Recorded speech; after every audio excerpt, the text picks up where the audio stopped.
ಸದಾನಂದ ಆ ಮನೆಯವರ ಕಣ್ಣು ತಪ್ಪಿಸಿ ತನ್ನ ತಂಗಿಗೆ ದ್ರೋಹ ಬಗೆದು ಶಂಖ ತಂದು ನಿನಗೊಪ್ಪಿಸ್ತಾನೆ. ದ್ರೋಹ ಅಂತ ನೀವು ಅಂದ್ಕೊಂಡಿದ್ದೀರಿ, ಸ್ವಾಮಿ ನಿಷ್ಠೆ ಅಂತ ಸದಾನಂದ ಅಂದ್ಕೊಂಡಿದ್ದಾನೆ. ಕ್ಷಣ ಕ್ಷಣಕ್ಕೂ ಬಣ್ಣ ಬದಲಾಯಿಸೋ ಗೋಸುಂಬಿ ಥರ ಕಾಣ್ತಾನೆ ಸದಾನಂದ ನನಗೆ. ನಿನ್ನ ಮಾತಿಗೆ ಮರಳಾಗಿ ಶಂಖ ತರ ಕೊಪ್ಪಿದ್ದಾನೆ. ಮನೆಯವರ ಮಾತಿಗೆ ಮನ ಸೋತು ಶಂಖ ನಿನಗೆ ತಂದು ಒಪ್ಪಿಸದೆ ಹೋದ್ರೆ ಪ್ರಾಣ ಹೋಗುತ್ತೆ.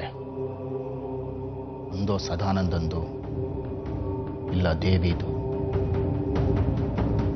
ಅಲ್ಲದಿದ್ರೆ ನಂದು. ಬನ್ರಿ ವಾಪಸ್ ಹೋಗೋಣ. ತಿಥಿ ನಿಮ್ಮ ಅಣ್ಣನ ಮನೆಯಲ್ಲೇ ಆಗ್ಲಿ, ಇರ್ಬೇಡ.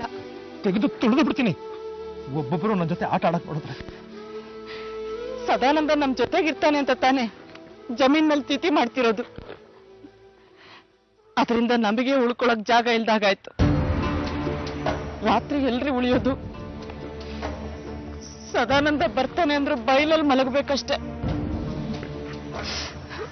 ಬಡ್ಕೊಂಡೆ, ಬೇಡ್ಕೊಂಡೆ ಅಮ್ಮ ಮಗ ಇಬ್ರನ್ನು. ರೇಗಿದ್ರಿ ಅಣ್ಣನ ಮೇಲೆ ತಿಥಿ ಮಾಡಿದ್ರೆ ಬರಲ್ಲ ಅಂತ. ಈಗ ನೋಡಿದ್ರೆ ಏನ್ ಮಾಡೋದ್ರಿ ಅಂತ ಕೇಳ್ತಿದ್ಯಾ. ನೆಮ್ಮದಿ ಇಲ್ಲ ಕಣೆ ಬದುಕಿನಲ್ಲಿ ನಿಮ್ ಜೊತೆ. ನಾನೇನ್ರಿ ಮಾಡ್ದೆ? ಸದಾನಂದ ನಮ್ ಮಾತಾಡ್ಬೇಡ. ಮೊನ್ನೆ ಯಾರೋ ಹೇಳ್ತಿದ್ರು ಸದಾಶಿವನ್ ಮನೆಗೆ ಹೊಸ ಕೆಲ್ಸದವಳು ಬಂದಿದ್ದಾಳೆ ಅಂತ. ನೀನೇನಾ? ಹೌದು. ಹಿತ್ಲ ದಾರಿ ಕಡೆಯಿಂದ ಗಾಳಿ ಬೀಸಿ ಕಸ ತುಂಬ್ದಂಗಾಯ್ತು. ಕಸ ಶುದ್ಧಿ ಮಾಡೋಣ ಅಂತ ಹಿತ್ಲಿಗೆ ಬಂದೆ. ನೀನೇನು ಮುಖ್ಯ ದಾರಿ ಬಿಟ್ಟು ಹಿತ್ಲ ದಾರಿಲಿ? ಒಳದಾರಿ ಇದು, ಹಿತ್ಲ ದಾರಿ ಅಲ್ಲ. ಒಳದಾರಿಲಿ ಬಂದ್ರೆ ಬೇಗ ತಲುಪ್ತೀವಿ. ಬೇಗ ತಲುಪೋದು ಮುಖ್ಯ ಅಲ್ಲ, ಯಾವ ದಾರಿ ಹಿಡಿದು ತಲುಪ್ತೀವಿ ಅದು ಮುಖ್ಯ. ಒಳದಾರಿಲಿ ಕಲ್ಲು ಮುಳ್ಳು ಜಾಸ್ತಿ ಇರತ್ತೆ, ಅದಕ್ಕೆ ಎಡ್ಬೋದು. ನಮ್ಮೂರಲ್ಲಿ ಒಳದಾರಿಗೆ ಕಳ್ಳದಾರಿ ಅನ್ನೋ ಅರ್ಥ ಇದೆ. ದುರಾಂಕಾರದ ಮಾತು ಬೇಡ.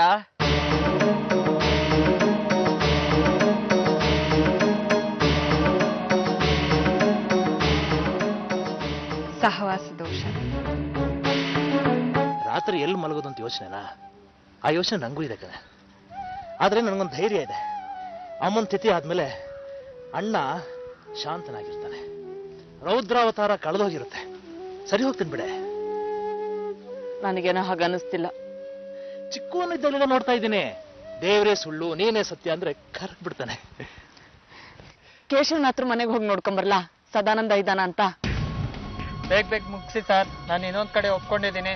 ಇರ್ರಿ, ಮಗ ಬರ್ಬೇಕ್ರಿ, ಸ್ವಲ್ಪ ತಡ್ಕೊಳ್ಳಿ. ಅಲ್ಲಿವರೆಗೂ ವಿಷ್ಣು ಸಹಸ್ರನಾಮ ಹೇಳ್ತಾ ಇರಿ. ಓಂ ಶುಕ್ಲಾಂ ವರದರಂ ವಿಷ್ಣುಂ ಶಶಿವರ್ಣಂ ಚತುರ್ಭುಜಂ ಪ್ರಸನ್ನವಧನಂ ಧ್ಯಾಯೇ ಸರ್ವ ವಿಘ್ನೋಪಶಾಂತಯೇ. ಅಪ್ಪ, ಅಣ್ಣ ತಿಳಿದೇ ಹೇಗೆ ಮಾಡ್ಬಿಟ್ಟಿದ್ದಾನೆ. ಒಳ್ಳೆಯವನಪ್ಪ ಅಣ್ಣ. ಅವನು ನಮಗ್ ಮಗಾನೇ ಅಲ್ವಾ?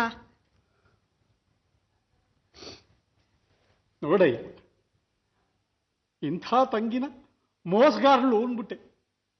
ನಾಯಿಗೆ ಹೋಲ್ಸಿದ್ಯಲ್ಲೋ. ನಿಮ್ ಕೈ ಮುಗಿತೀನಿ ದೊಡ್ಡಪ್ಪ, ಅದನ್ನೆಲ್ಲ ಮರ್ತ್ಬಿಡಿ. ದೊಡ್ಡಮ್ಮ, ನಾನು ನಿಮ್ಮ ಮಗ ತರಲ್ವಾ, ನನಗೆ ಕ್ಷಮಿಸ್ಬಿಡಿ. ಇನ್ಮೇಲೆ ಯಾವತ್ತೂ ಎಗರಾಡಲ್ಲ.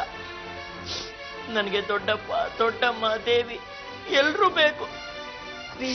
ಅವನನ್ನ ಒಳಗಡೆ ಕರೀರಿ. ಮಾವಲಿಂಗ್ ಹೇಳ್ ಕಳಿಸ್ರಿ ಸದಾನಂದ ಇಲ್ಲಿದ್ದಾನೆ ಅಂತ. ಅಪ್ಪ, ನೀವೇ ಹೇಳ್ತಿದ್ರಿ ಅಲ್ವಾ, ಅಜ್ಜಿ ತಿಥಿ ಎಲ್ರೂ ಸೇರ್ ಮಾಡಿದ್ರೆ ಅಜ್ಜಿಗೆ ಸಂತೋಷ ಆಗತ್ತೆ ಅಂತ.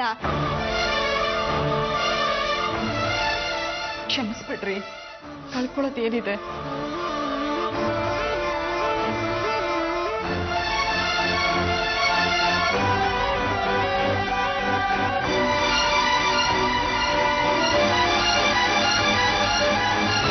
ತಾರಯ್ಯ, ಕರಳು ಬಳ್ಳಿ ಅನ್ನೋದೆಲ್ಲ ಯಾಕೆ ಮಿಡಿಯಿತ್ತೋ?